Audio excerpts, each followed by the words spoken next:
नमस्कार साथियों, हमारे YouTube channel future nursing officer में आप सभी लोगों का स्वागत है। साथियों नर्सिंग के साथ साथ में डी फार्मेसी यानी कि फार्मेसी के सब्जेक्ट्स भी आज हम कंटिन्यू करेंगे।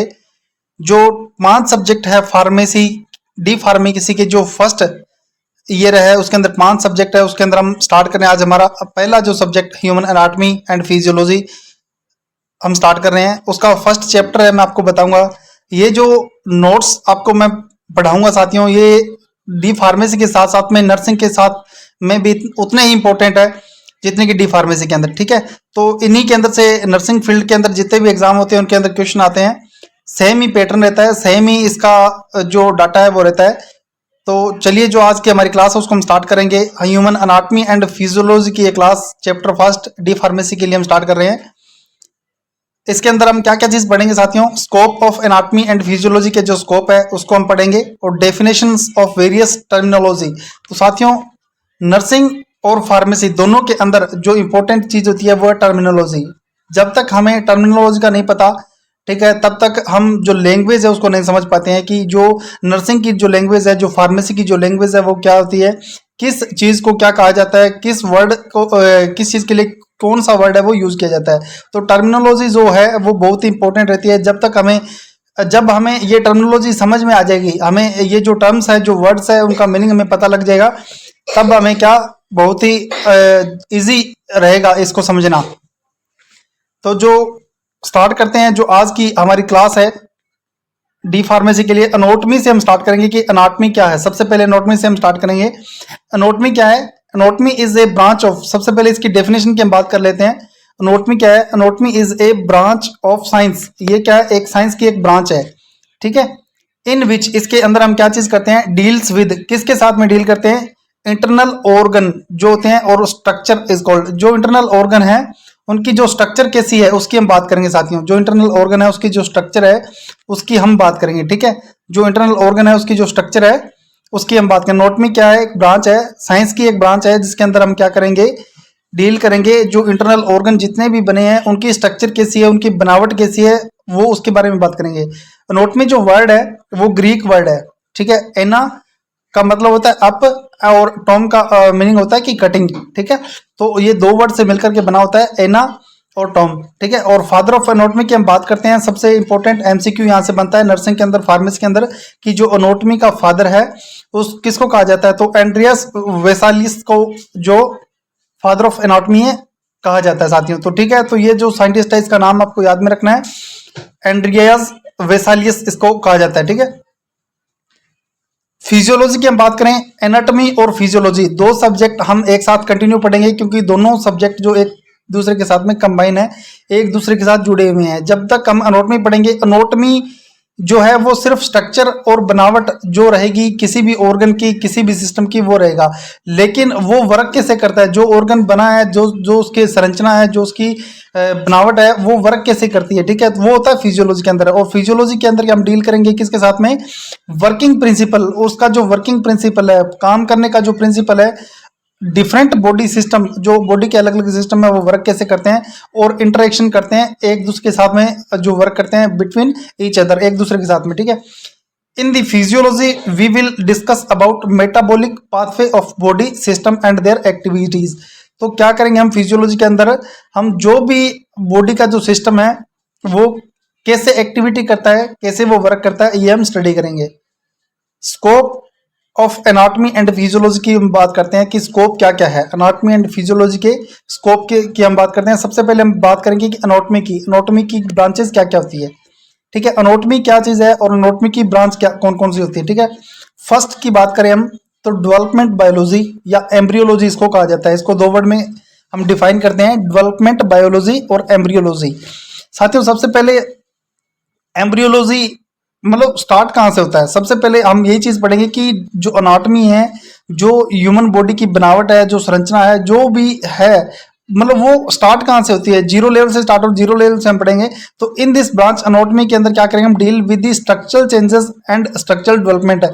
देखो स्ट्रक्चरल के अंदर जो उसकी बनावट है, जो संरचना है, उसके अंदर क्या क्या बदलाव आएंगे और उसका विकास कैसे कैसे होगा, ठीक है। Of sexual gametes and development, embryo development, embryo का डेवलपमेंट है वो कैसे होगा, ये हम इसके अंदर पढ़ेंगे। सीक्वेंस के अंदर हम बात करें तो सबसे पहले एम्ब्रियो है, वो कैसे बनता है, कहाँ से स्टार्ट होता है। सबसे पहले क्या होता है, गैमेट का फॉर्मेशन होता है सबसे पहले।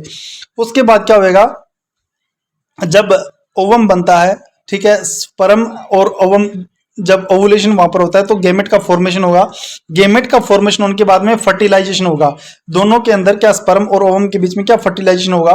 फर्टिलाइजेशन कहां पर होता है, फेलोपियन ट्यूब के अंदर होता है, और फेलोपियन ट्यूब का उसके अंदर डेवलपमेंट होकर के वहां पर एग का फॉर्मेशन होगा। ठीक है, एक एग का फॉर्मेशन होगा। एग कहां पर इंप्लीमेंट होगा, एग क्या होता है, ओवेरी के अंदर जाके इंप्लीमेंटेशन उसका होता है। उसके बाद वहां पर इंप्लीमेंटेशन होने के बाद में वो क्या होता है, एम्ब्रियो के अंदर कन्वर्ट हो जाता है। और एम्ब्रियो के बाद में उसकी जो फॉर्मेशन है वो किसके अंदर कन्वर्ट होता है, वो फीटस के अंदर कन्वर्ट होता है। ठीक है, तो ये एक सीक्वेंस के अंदर चलती है, एक स्टेप टू स्टेप है इसका जो डेवलपमेंट होता है स्ट्रक्चरल डेवलपमेंट के आधार पर। ठीक है, एम्ब्रियोलॉजी के आधार पर। नेक्स्ट बात करते हैं, जब फिटस जो फॉर्मेशन डेवलपमेंट होता है उसके बाद सेकंड इसका जो रहेगा वो रहेगा सेल बायोलॉजी। क्या होती है सेल बायोलॉजी के अंदर हम बात करेंगे कि in the cell biology we will study about structural changes and structural development of the cell during cell division और सेल डेवलपमेंट। देखो, सेल का डिवीजन होगा, सेल का डेवलपमेंट होगा, तो उन दोनों की जो उसके अंदर जो चेंजेज आएगा, उसकी सेल की जो स्ट्रक्चर के अंदर जो चेंजेज आएगा उसको हम सेल बायोलॉजी के अंदर पढ़ेंगे। ठीक है, cell is the fundamental structural and functional unit of the living things. सबसे जो छोटी जो इकाई है वो हम सेल ही मानते हैं। और स्ट्रक्चरल और फंक्शनल यूनिट अगर पूछा जाता है क्वेश्चन के अंदर कि structural and functional unit body की बेसिक कौन सी होती है सबसे, तो वो सेल ही काउंट होती है। नेक्स्ट बात करते हैं हिस्टोलॉजी की। हिस्टोलॉजी की बात करते हैं तो हिस्टोलॉजी वर्ड यूज किया जाता है, जो टिश्यू होता है, टिश्यू की जब हम स्टडी करते हैं तो वहां पर जो वर्ड है यूज किया जाता है, स्टडी ऑफ टिश्यू को हम हिस्टोलॉजी कहते हैं। ठीक है, structural changes and structural development of the tissue हम पढ़ेंगे हिस्टोलॉजी के अंदर। एक ग्रुप ऑफ सेल, जब क्या होता है कि सेल्स का जो ग्रुप है वो मिलकर के, सिमिलर जो सेल्स होती है वो मिलकर के एक परफॉर्म करती है, एक स्पेसिफिक पर्सन मतलब इज कॉल्ड टिश्यू। मतलब एक सेल्स का एक ग्रुप होता है, गुच्छा बनता है, सिमिलर सेल्स होती है जो कंबाइन होकर के एक स्पेशल एक टिश्यू बनाती है, जिसको हम एक जो भी एक स्पेसिफिक मतलब यूनिट जो बनाएगी उसको हम कहेंगे टिश्यू। और ये 4 टाइप का होता है, टिश्यू का होता है 4 टाइप का। आगे हम इसको एक्सप्लेन करके धीरे धीरे हम इसका एक्सप्लेनेशन पढ़ेंगे, सभी का अलग अलग पढ़ेंगे। ठीक है, तो 4 टाइप कौन कौन से होते हैं आपको याद रखना है। फर्स्ट होता है एपिथेलियल टिश्यू, सेकंड होता है कनेक्टिव टिश्यू, थर्ड होता है मस्कुलर टिश्यू, और फोर्थ होता है नर्वस टिश्यू। तो 4 तरह के बेसिक टिश्यू हम पढ़ेंगे जो कि हमारी ह्यूमन बॉडी के अंदर वर्क करते हैं। सबसे पहले सेल, सेल के बाद में टिश्यू का फॉर्मेशन होता है, और टिश्यू के अंदर हम 4 पार्ट है इसके पढ़ेंगे। नेक्स्ट बात करते हैं ग्रोस एनाटॉमी की। ग्रोस एनाटॉमी की हम बात करते हैं कि in the gross anatomy we deal with the structure of body that are visible to naked eye, so it is also called microscopic anatomy। ठीक है, इसके अंदर हम कौन सी चीज पढ़ेंगे, ग्रोस एनाटॉमी की बात होती है कि जो सेल्स होती है, जो टिश्यू हमने पढ़े उसको हम सिर्फ माइक्रोस्कोप की मदद से देख सकते हैं। उसको हमें सीधी आंखों से हम विजिबल नहीं कर सकते हैं।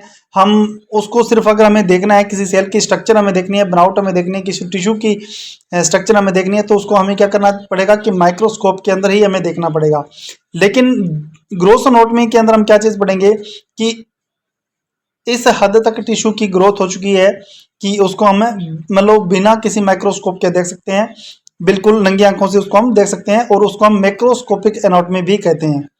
नेक्स्ट बात करते हैं टोपोग्राफिक एनाटॉमी। एनाटॉमी की एक ब्रांच है जिसके अंदर हम डिस्कस करेंगे about the layering structure of the body part, projection present on skin and interconnecting structure of muscles, nerves and artery. It is also called as surface anatomy. तो साथियों, topographic anatomy के अंदर हम क्या करेंगे, ये भी एक साइंस की एक एनाटॉमी की एक ब्रांच है, और इसके अंदर जो भी लेयर होती है, ठीक है, जो कि बॉडी को प्रोटेक्ट करती है, स्किन के अंदर प्रेजेंट होती है या इंटरकनेक्ट करती है मसल्स को एक दूसरे के साथ में, नर्व को एक दूसरे के साथ में, आर्टरीज को एक से साथ में। तो ये जो टोपोग्राफिक एनाटॉमी है इसके अंदर हम इन सभी चीजों की वो स्टडी है वो करेंगे। नेक्स्ट बात करते हैं रेडियोग्राफिक एनाटॉमी क्या होती है। रेडियोग्राफिक एनाटॉमी की बात करें तो study of the anatomical structure by using radiographic technique. Radiographic technique का यूज करके हम क्या करेंगे, एनाटॉमिकल स्ट्रक्चर पढ़ेंगे, उसकी हम स्टडी करेंगे। तो इस तरह को हम क्या कहें, रेडियोग्राफिक एनाटॉमी कहते हैं।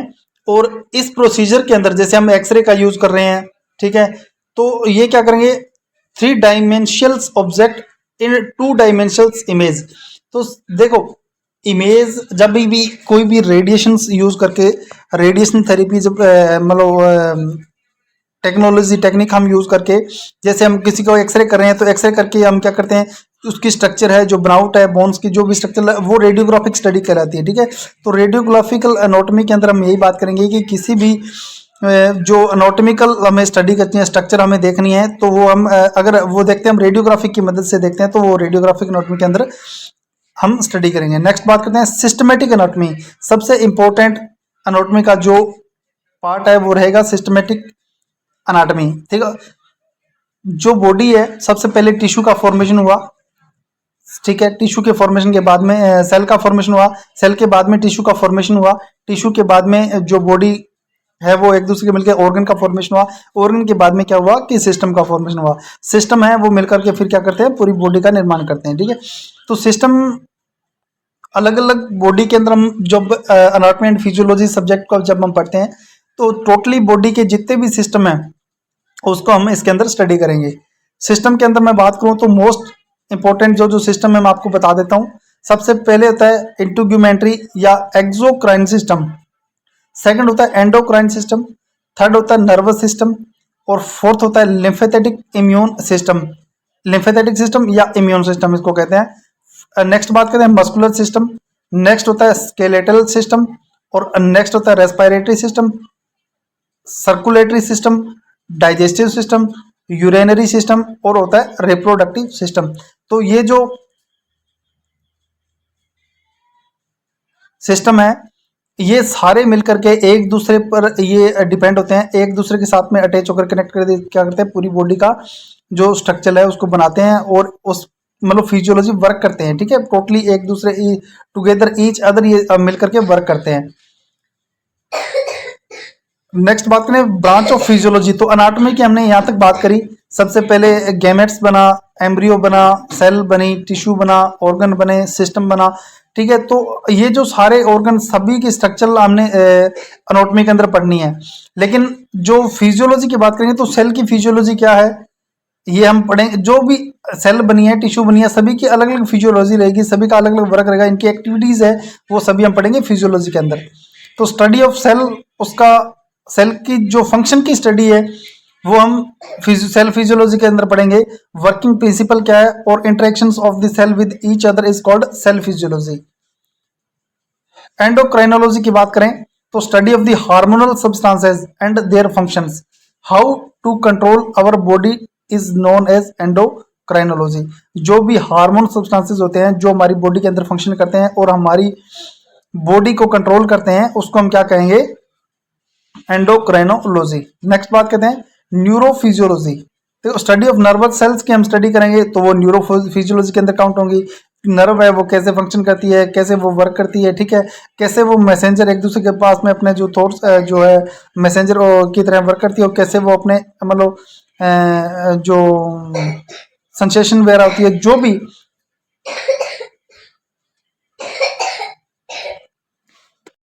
नेक्स्ट बात करते हैं immunology, study of the defensive mechanism, जो हमारा होता है बॉडी का डिफेंस मैकेनिज्म जो होता है बॉडी अगेंस्ट कोई भी बीमारी, कोई भी एजेंट है, कोई भी बैक्टीरिया, वायरस, कोई भी फॉरेन बॉडी जब बॉडी पर अटैक करती है तो उसके अगेंस्ट जब हमारी बॉडी रिएक्ट करती है, रोग प्रतिरोधक क्षमता जिसको हम पढ़ते हैं, तो वो इम्यूनोलॉजी इसी के अंदर हम स्टडी करेंगे, ठीक है। नेक्स्ट बात करते हैं कार्डियोवास्कुलर फिजियोलॉजी की। अगर बात करते हैं तो study of working principle function of the heart है, ब्लड वस्कुलर सिस्टम है वो कैसे वर्क कर रहा है, तो वो हम कार्डियोवास्कुलर सिस्टम के अंदर बात करेंगे। रेस्पिरेटरी फिजियोलॉजी होती है कि हमारा जो रेस्पिरेटरी सिस्टम है, हमारे जो लंग्स है, एयरवे है, वो सभी कैसे वर्क कर रहे हैं, कैसे फंक्शन कर रहे हैं, तो वो सभी इसके अंदर हम स्टडी करेंगे।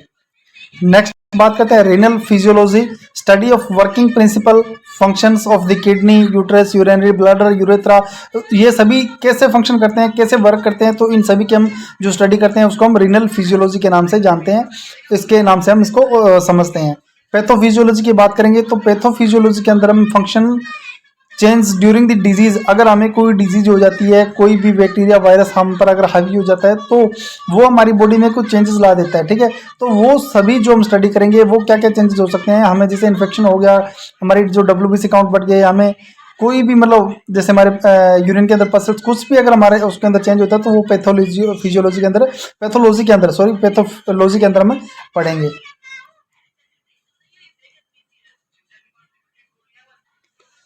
चलिए नेक्स्ट हम बात करते हैं कि definition of various term used in anatomy. देखो टर्मिनोलॉजी की मैंने पहले ही बात की थी। ऐसे ऐसे वर्ड हैं जो कि एक पूरी लाइन को एक सिंगल वर्ड के अंदर हम नर्सिंग के अंदर फार्मेसी के अंदर पढ़ते हैं। अगर हमें ये चीज़ समझ में आ गई, हमें ये चीज़ याद होगी, तो हम काफ़ी हद तक जो हमारी अनोटमी है, अनोटमी के अंदर ज़्यादा से ज़्यादा ये जो वर्ड यूज होते हैं वो हमें समझने में ये बहुत ईजी रहेगा। तो सबसे पहला वर्ड हम पढ़ते हैं एंटीरियर या वेंट्रल। एंटीरियर किसको कहते हैं, ठीक है, directions toward front of the body. देखो बॉडी के फ्रंट के अंदर जो चीज़ है, ठीक है, सामने जो चीज़ है उसको हम एंटीरियर कहेंगे। बॉडी के जो आगे की ओर जो चीज़ है उसको हम कहेंगे एंटीरियर। एंटीरियर जो पार्ट रहेगा हमारा वो बॉडी का फ्रंट पार्ट रहेगा, आगे का पार्ट रहेगा वो हमारा एंटीरियर पार्ट रहेगा। नेक्स्ट बात करते हैं पोस्टीरियर पार्ट की। नेक्स्ट वर्ड आता है पोस्टीरियर या डोर्सल। पोस्टीरियर कहते हैं कि अगर toward back of the body, शरीर के या बॉडी के जो बैक को जो पिछला हिस्सा होता है, बैक साइड पीछे की साइड अगर कोई चीज है तो उसको हम बोलते हैं पोस्टीरियर, यानी कि पीछे की ओर। सुपीरियर या क्रेनियल, सुपीरियर बोलते हैं टूवर्ड द हेड और upper highest of the most point of the body of our body proper, जैसे हेड और नेक है, जैसे हमारा सिर और गर्दन, मतलब सिर के ऊपर या शरीर के हम बॉडी के जो ऊपर का पार्ट है उसको हम बोलेंगे सुपीरियर। हमारे सिर के ऊपर कोई चीज है तो सुपीरियर बोलेंगे, ठीक है। इन्फीरियर का मतलब होता है नीचे की ओर, ठीक है, अवे फ्रॉम हेड और लोअर, लोएस्ट पॉइंट जो हमारा बॉडी का रहेगा वो उसको हम बोलेंगे इन्फीरियर, और नीचे की ओर इन्फीरियर, और क्यूडियल और नीचे की ओर उसको बोलते हैं, ठीक है। प्रोक्सिमल एंड की हम बात करते हैं, starting end of the joint और अटैचमेंट, उसको हम बोलते हैं प्रोक्सिमल एंड। देखो प्रोक्सिमल एंड की बात करूं तो जैसे हमारा हाथ है, ठीक है, हमारा हाथ जहां से बॉडी से जुड़ा हुआ है, ठीक है, जहां से हमारा जैसे शोल्डर पार्ट है जो बॉडी से जुड़ा हुआ है तो वो रहता है प्रोक्सिमल एंड।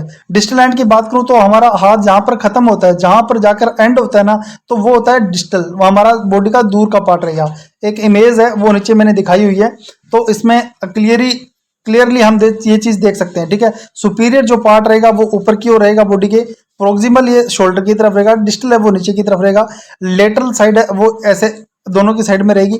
तो ये चीजें हैं बिल्कुल आपको ध्यान में रखनी है। इन्फीरियर है वो नीचे की ओर रहेगा, ठीक है। तो ये जो वर्ड है ये ज्यादातर हमें यूज होंगे, ज्यादातर एनाटॉमी के अंदर यूज होते हैं। इन्फीरियर किसको कहा जाता है, प्रोक्सिमल एंड कौन सा होता है, डिस्टल एंड कौन सा होता है, ठीक है, सुपीरियर पार्ट कौन सा होता है। तो ये चीजें हमें ध्यान में रखनी है। ये सभी नर्सिंग के अंदर और फार्मेसी के अंदर इंपॉर्टेंट MCQ, इनके अंदर सिंगल लाइनर क्वेश्चन डायरेक्टली आगे नर्सिंग के या फार्मेसी के जो भी कम्पिटेटिव एग्जाम होते हैं उनके अंदर भी ये इंपॉर्टेंस रखने वाले MCQ होते हैं। नेक्स्ट हम बात करते हैं symmetry related term in use in anatomy, ठीक है। तो एसिमेट्रिकल एक वर्ड होता है और दूसरा होता है रेडियल सिमेट्री, ठीक है। तो एसिमेट्रिकल का मतलब ये रहेगा कि when the body part not divided into equal half by cutting any plan.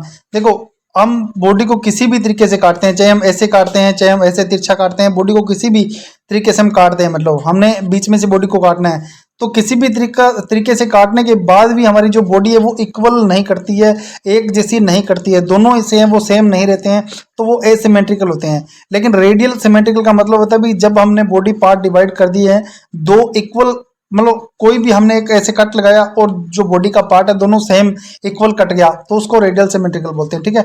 Bilateral की हम बात करते हैं तो when the body part divide into two equal half by cutting any one radial plane otherwise not, तो ये रहेगा bilateral symmetrical, ठीक है। तो एसिमेट्रिकल और रेडियल सिमेट्रिकल दोनों इंपॉर्टेंस रखते हैं। नेक्स्ट इंपॉर्टेंट रहेगा साथियों, सबसे ज्यादा जो क्वेश्चन पूछा जाएगा वो इसी के अंदर रहेगा, ठीक है, कि क्वाड्रेंट ज्यादा से ज्यादा जो नर्सिंग के क्वेश्चन पूछे जाते हैं किसी भी कम्पिटेटिव एग्जाम का, चाहे आप क्वेश्चन उठा के देख लो आपको ये क्वेश्चन जरूर मिलेगा कि अपर जो क्वाड्रेंट होता है या लेफ्ट लोअर क्वाड्रेंट होता है, तो दोनों क्वाड्रेंट के अंदर जो जो ऑर्गन पाए जाते हैं उनका हमें पता होना चाहिए। देखो कहाँ पर हाथ लगा के हमें ये पता लगना चाहिए कि गोल ब्लैडर कहाँ पर है, लीवर कहाँ पर है, स्टमक कहाँ पर है, इंटेस्टाइन कहाँ पर है, या पैनक्रियाज कहाँ पर है, अपेंडिक्स कहाँ पर है। तो ये सब जो चीजें होती है, ये जब डॉक्टर, जब भी आपने कभी देखा होगा, कोई भी डॉक्टर होता है, फिजिशियन वगैरह होता है या कोई सर्जन वगैरह होता है, तो वो क्या करता है कि पल्पेट करके देखता है, ठीक है। पल्पेट करके देखता है, तो ऑर्गन को जब पल्पेट करता है उसको पता होना चाहिए ना कि कौन सा ऑर्गन कहाँ पर है या ऑर्गन का कौन सा पार्ट कहाँ पर है, ठीक है। तो वो सब चीजें होती है कि वो अपने जो प्रिस्क्रिप्शन है उसमें लिखता है कि जो पेन है वो राइट अपर क्वाड्रेंट के अंदर कौन से पार्ट के अंदर है, लेफ्ट अपर क्वाड्रेंट के अंदर है या लेफ्ट लोअर क्वाड्रेंट के अंदर है। तो ये सब चीजें वो नोट करता है। तो हमें पता होना कि राइट अपर जो क्वाड्रेंट है उसके अंदर कौन कौन से ऑर्गन होते हैं। Gallbladder, major part of the liver, liver का सबसे जो बड़ा पार्ट है वो होता है। माइनर पार्ट ऑफ द कुछ पार्ट ऑफ स्टमक का वो राइट अपर क्वाड्रेंट के अंदर होता है। स्मॉल इंटेस्टाइन है वो राइट अपर क्वाड्रेंट के अंदर होती है, और पार्ट ऑफ पेनक्रियाज का भी राइट अपर क्वाड्रेंट के अंदर पाया जाता है। लेफ्ट लोअर क्वाड्रेंट की बात करें, नीचे के क्वाड्रेंट की बात करें, तो जो टिप ऑफ द लीवर की जो टिप है नीचे वाला वो रहेगा, स्प्लीन है वो रहेगा, मेजर पार्ट ऑफ स्टमक का ज्यादा पार्ट है वो लोअर का लेफ्ट लोअर क्वाड्रेंट के अंदर रहेगा, और पेनक्रियाज का पार्ट भी लोअर क्वाड्रेंट के अंदर रहेगा। राइट लोअर क्वाड्रेंट की हम बात करें तो ascending colon, caecum, appendix, right ovary, small intestine और यूटेरस। और लेफ्ट लोअर क्वाड्रेंट की हम बात करते हैं तो descending colon, sigmoid colon, left ovary, small intestine और यूरिनरी ब्लैडर और एनस का पार्ट है वो लेफ्ट लोअर क्वाड्रेंट के अंदर पाया जाएगा। नेक्स्ट बात करते हैं कि जो हमारा एब्डोमिनल रीजन है, जो हमारा पेट का जो भी एरिया है, जो भी क्षेत्र है, जिस कहाँ पर किस एरिया के अंदर कौन सा ऑर्गन है, ये सबसे इंपॉर्टेंट रखता है, हमें ये चीज पता होनी चाहिए। तो सबसे पहले होता है राइट हाइपोकॉन्ड्रिक रीजन। देखो हाइपोकॉन्ड्रिक रीजन राइट में, राइट साइड में हमारा रहेगा कि राइट साइड में जो ऊपर ऊपर का रीजन है, ऊपर ऊपर का जो एरिया है वहां पर कौन कौन सा ऑर्गन हो सकता है। जो थोड़ा सा पार्ट है लीवर का रहेगा, राइट किडनी हमारी राइट हाइपोकॉन्ड्रिक रीजन के अंदर रहेगी, गोल ब्लैडर वहां पर पाया जाएगा, part of large small intestine का कुछ पार्ट है वो रहेगा। एपिगेस्ट्रिक रीजन होता है पेट का। देखो सबसे पहले मेन आपको मैं बता दूं कि जो अब्डोमिनल रीजन के अंदर कम से कम 9 पार्ट होते हैं। 9 जो है, हमें बॉक्स ऐसे बना के मैं आपको बताऊंगा कि लगभग 9 ऐसे कॉलम रहेंगे, ठीक है। जो पार्ट है जो हमारा, उसको 9 कॉलम रहेंगे, 1 2 3 4 5 6 7 8 9, ऐसे 9 कॉलम के अंदर उसको बांटा गया है, ठीक है। तो ये जो है सबसे पहले राइट रहेगा पहला, सेकंड रहेगा एपिगेस्ट्रिक, मतलब बीच वाला रीजन, जो पेट का हमारा बीच का रहेगा वो रहेगा एपिगेस्ट्रिक रीजन, ठीक है। तो ये मैंने अभी आपको बताया, ठीक है। तो ये पहला रहेगा, ये बीच वाला एपिगेस्ट्रिक रीजन रहेगा। बीच में कहाँ पर कभी दर्द होता है, जब डॉक्टर देखता है वो कहेगा मेजर पार्ट ऑफ लीवर का यहाँ पर ज्यादा रहता है, स्टमक का रहता है, एडीआर जो ग्लैंड्स होती है उसका रहता है, some part of the pancreas रहता है, स्प्लीन और ड्यूडिनम का पार्ट है यहाँ पर पाया जाता है। लेफ्ट की साइड बात करते हैं, लेफ्ट साइड में हाइपोकॉन्ड्रिक रीजन मतलब सिर्फ ऊपर ऊपर का पार्ट, 1 2 3 3 बॉक्स, जो 3 हमारा जो बॉक्स बनता है उसके अंदर क्या लीवर की टिप्स पाई जाएगी, स्टमक पाया जाएगा, spleen, pancreas, some part of the left kidney का पाया जाएगा, और स्मॉल इंटेस्टाइन और लार्ज इंटेस्टाइन का कुछ पार्ट है वो लेफ्ट हाइपोकॉन्ड्रिक रीजन के अंदर पाया जाएगा। राइट लंबर रीजन की बात करें, जो बीच का जो पार्ट रहेगा उसके अंदर क्या, gallbladder, ascending colon, small intestine और राइट किडनी पाई जाएगी। अम्लाइकल रीजन मतलब जो बीच में हमारी जो नाभि होती है, ठीक है, उसकी पार्ट की बात करते हैं तो वहां पर ट्रांसवर्स कोलन पाई जाएगी, स्मॉल इंटेस्टाइन पाई जाएगी। लेफ्ट लंबर रीजन की मैं बात करूं तो डिसेंडिंग कोलन और लेफ्ट किडनी पाई जाएगी। राइट इलियक, बिल्कुल ही राइट इलियक रीजन मतलब पहले राइट साइड में बिल्कुल नीचे का जो हिस्सा है वहां पर अपेंडिक्स पाई जाएगी, सिक्कम पाया जाएगा, स्टार्टिंग असेंडिंग कोलन वहां से स्टार्ट होती है तो वो पॉइंट पाया जाएगा। हाइपोगेस्ट्रिक रीजन की बात करते हैं तो यूरिनरी ब्लैडर पाया जाएगा, सिग्मोइड कोलन और रिप्रोडक्टिव ऑर्गन जैसे होते हैं, और रेक्टम और एनस पाया जाएगा। और लेफ्ट इलिक की बात करूं तो डिसेंडिंग कोलन और एनस का पार्ट भी वहां पर पाया जाता है लेफ्ट इलिक रीजन के अंदर। नेक्स्ट बात करते हैं कि पोजीशन की एनाटॉमी के अंदर अलग अलग पोजीशन होती है। जब हम किसी पेशेंट को सीधा लेटाते हैं, उल्टा लेटाते हैं, या उसको टिल्ट करके लेटाते हैं ओटी टेबल पर, हमने जैसे हमने देखा होगा कि जब भी कोई पेशेंट की सर्जरी होती है तो उसका हेड डाउन होता है, लेग्स ऊपर होते हैं, कईयों के हेड ऊपर होता है, लेग्स नीचे होते हैं। तो अलग अलग पोजीशन होती है, अलग अलग पोजीशन सर्जरी के अकॉर्डिंग, अलग अलग कंडीशन के अकॉर्डिंग हम क्या पेशेंट को अलग अलग पोजीशन है वो प्रोवाइड कराते हैं कि सर्जरी से पहले कौन सी देनी है, सर्जरी के बाद में कौन सी देनी है। अगर किसी पेशेंट का बीपी कम है, बहुत ज़्यादा डाउन है, हाइपो वॉलेमी की कंडीशन है, तो उसको कौन सी पोजीशन देनी है। तो ये सभी जो पोजीशंस होती है, जैसे इसके बारे में जो मैंने पिछली जो क्लासेस जो लगाई हुई हैं मेरे यूट्यूब चैनल पर, वो आप जाकर एक बार जरूर देखें। उनके अंदर मैंने ये सभी चीज़ें एक्सप्लेन करके बताई हुई हैं। थोड़ा थोड़ा हम इसके बारे में पढ़ लेते हैं। सुपाइन पोजीशन का मतलब ये है कि पेशेंट को बिल्कुल सीधा लेटाया हुआ है, ना ही उसका हेड ऊपर है ना ही उसके लेग्स ऊपर है, बिल्कुल ही सीधी पोजीशन में उसको लिटाया हुआ है। प्रोन पोजीशन का मतलब होता है कि पेशेंट को हमने उल्टा लिटा रखा है, जो फेस वगैरह उसका बॉडी जो भी है उसका पार्ट वो नीचे की ओर है, ठीक है। तो पोजीशन की मैंने इमेज यहाँ पर दे रखी है। इमेज से बिल्कुल ही क्लियर होता है कि सुबाइन पोजीशन ये होती है, प्रोन पोजीशन ये होती है। अनाटॉमिकल पोजीशन के अंदर जब भी हमें कोई बोलता है एग्जामिनर कि आपको सीधा खड़ा होना है अनाटॉमिकल पोजीशन के अंदर, तो हमें ऐसा खड़ा होना है। लिथोटोमी पोजीशन ज़्यादा से ज़्यादा जो कि होती है इसके अंदर डिलीवरी वगैरह के अंदर ज़्यादातर यूज होती है, वो लिथोटोमी पोजीशन होती है। या जो एनोरेक्टल जो भी सर्जरीज होती है, ठीक है, एनएस वगैरह की, उसके अंदर ज़्यादातर लिथोटोमी पोजीशन यूज होती है, ठीक है। तो ये जो पोजीशन के साथ साथ में सेजाइटल की बात करेंगे तो सेजाइटल प्लेन ये ऐसे होते हैं, जब भी बॉडी को हम 2-3 तरह से देखते हैं, विजिबल करते हैं, तो अगर बॉडी को बीच में से बिल्कुल सीधा देखते हैं तो वो सेजाइटल प्लेन होता है। अगर बॉडी को ऐसे काटते हैं तो वो ट्रांसवर्स रहेगा, और कोरोनल प्लान रहेगा कि बॉडी को हम इस तरह से काटते हैं। तो ये तीनों आप इमेज में देख करके क्लियर विजिबल कर सकते हैं कि इस तरह के 3 प्लेन होते हैं। जब बॉडी को हम जब तिरछा काटते हैं, सीधा काटते हैं, ऊपर से खड़ा काटते हैं तो वो रहेगा सेजाइटल प्लान। अगर बॉडी को बीच में से ऐसे काटते हैं तो वो ट्रांसवर्स रहेगा। और अगर बॉडी को आगे और पीछे से ऐसे काटते हैं, मतलब आधा हाथ आगे आधा हाथ पीछे, मतलब तो वो रहेगा कोरोनल प्लान। तो इसके अंदर से ज़्यादातर क्वेश्चन नहीं आते हैं, लेकिन ये सुपरफिशियल आपको समझ में आना जरूरी होता है, ठीक है। तो ये थी डी फार्मेसी जो कि एनाटॉमी और ह्यूमन एनाटॉमी एंड फिजियोलॉजी की क्लास का फर्स्ट चैप्टर। नेक्स्ट इसी का जो चैप्टर सेकंड है वो हम पढ़ेंगे। तो तब तक के लिए जय हिंद जय भारत, मिलते हैं नेक्स्ट क्लास में।